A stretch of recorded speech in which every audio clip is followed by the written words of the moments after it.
à tous. Alors aujourd'hui, nous allons voir quelle est la meilleure façon de faire des œufs pochés.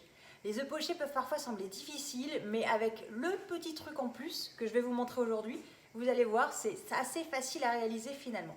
Alors pour faire un œuf poché, vous aurez besoin de quoi?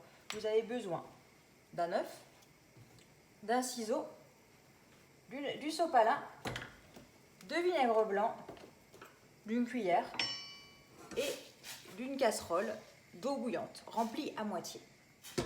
Voilà.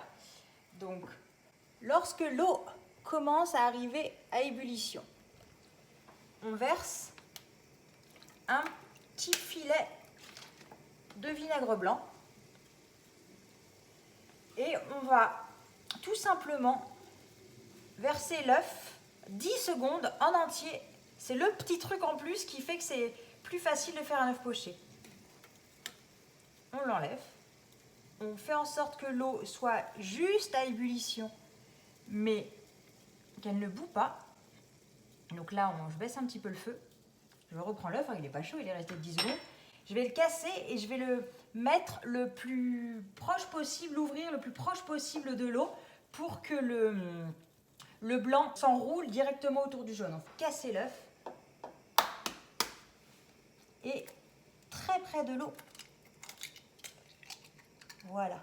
Et on voit directement que le blanc est déjà autour. Nous, ce qu'on va faire, c'est qu'on va un tout petit peu l'aider avec l'écumoire à contourner l'œuf.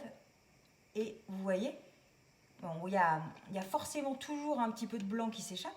Mais là, vous avez le jaune qui est à l'intérieur du blanc. Donc, ce qu'on va faire, c'est qu'on va le laisser cuire 3 minutes. Et vous allez avoir un bel œuf poché.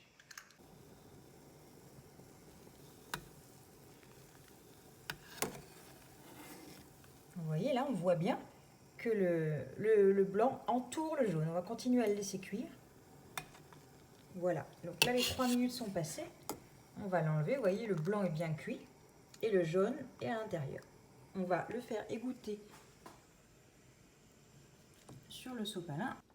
Et maintenant, on va faire une chose, c'est qu'on va l'ébarber. C'est-à-dire qu'on va un petit peu le nettoyer pour qu'il ait une forme un peu plus ronde et un peu plus jolie. Voilà. Voilà. Vous avez votre œuf poché qui est prêt. On va le mettre sur cette petite salade. Un peu de sel, du poivre. Moi, j'utilise beaucoup le poivre Timut ou le poivre de Sichuan pour le goût d'agrumes, pour tout ce qui est œuf ou poisson. Voilà, voilà notre belle salade landaise avec un bel œuf poché.